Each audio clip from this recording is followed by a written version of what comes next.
এখানেও নীরব চাঁদাবাজি আছে, কিন্তু মুখ ফুটে কেউ কথা বলতে চায় না। নীরবে চাঁদাবাজি হয়, এগুলো আমরা বলতে পারবো না। নীরবে কোন চাঁদাবাজি? এটা হয় যেমন বিভিন্ন ঘরের থেকে টাকা নেয়। জ্বালানি সমস্যা ছিল, তার সাথে চাঁদার যন্ত্রণা ছিল, এই দুইটা মিলেই বাজার অস্থির হয়। এটাও আমরা জানি যে ঘাটে ঘাটে সিন্ডিকেট।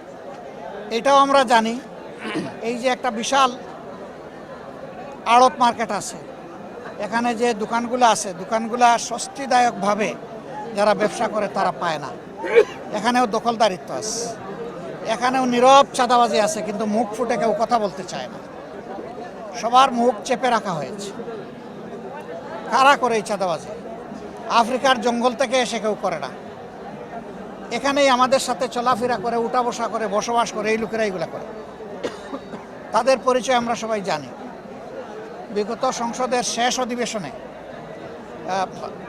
অধিবেশনের শেষ দিবসে আপনারা শুনেছেন, আমি পরিষ্কার বলেছি যে সংসদের 300 জন সদস্য যদি সিদ্ধান্ত নেয় যে বাংলাদেশে চাঁদাবাজি হবে না, তাহলে কেউ করার সাহস পাবে না। কিন্তু এরাই যদি আশ্রয় প্রশ্রয় দেয়, তাহলে চাঁদাবাজি বন্ধ করা অসম্ভব। আর সমস্যা আছে যেমন নীরবে চাঁদাবাজি হয়, এগুলো আমরা বলতে পারবো না। নীরবে কোন চাঁদাবাজি? এটা হয় যেমন বিভিন্ন ঘরের থেকে টাকা নেয়, আছে ঘর দখল করে খায়, ঠিক আছে, এরকম কিছু আছে। ওইটা কি ওই 60,000 1 লাখের বাইরে? হ্যাঁ, ওগুলো বাইরে, মানে ওগুলো আমাদের দোয়া লাগে না। কিছু ঘর এরকম আছে আর কি, ওই টাকাগুলো তারা নেয়। তারপর যে আরো কিছু আছে, যেমন মাদকের একটা সমস্যা আছে ব্যাপকভাবে। এই যে চাঁদা যেটা নেয়, এটা তো আপনারা বাড়ি থেকে জায়গা জমি বিক্রি করে তাদেরকে দেন নাকি? না না, আমরা এখানে ব্যবসা করে দিই আর কি, দিনাদাই খাওয়া দিচ্ছি। তার মানে হচ্ছে যে জিনিসটার দাম আজকে 10 টাকা হওয়ার কথা, আপনি চাঁদা দেওয়ার কারণে বাধ্য হয়ে এটা 12 বা 13 টাকায় আপনাকে বিক্রি করতে হয়। এটাই, অর্থাৎ এটার ভার গিয়ে পড়তেছে, বোঝা গিয়ে পড়তেছে জনগণের ঘাড়ে। জি, এটাই তো। জি। তা আপনি যে কথা বললেন, এখন আপনার পিছনে লাগবে যে? লাগতে তো পারেই। লাগতে পারে? জি, সাহস আছে? বাড়ি কোথায়? ইনশাআল্লাহ রাজবাড়ি জেলা। রাজবাড়ি।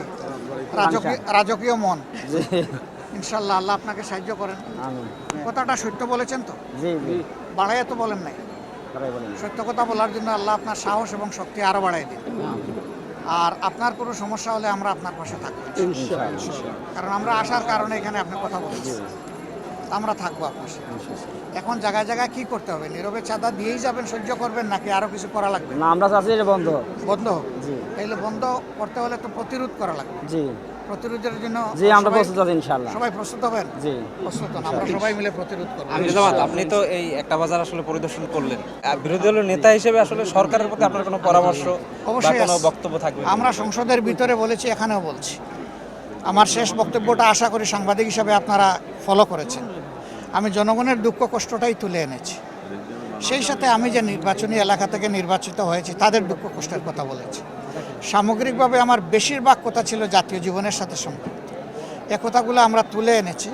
এগুলা নিয়ে আমরা সংগ্রাম করব, এগুলা নিয়ে মাঠে নামবো, এগুলা নিয়ে আওয়াজ তুলব, এগুলা নিয়ে জনগণকে সংগঠিত করব, এবং একটা সময়ের ব্যবধানে ইনশাল্লাহ এই যন্ত্রণা থেকে আমরা জনগণকে মুক্ত করব, ইনশাল্লাহ।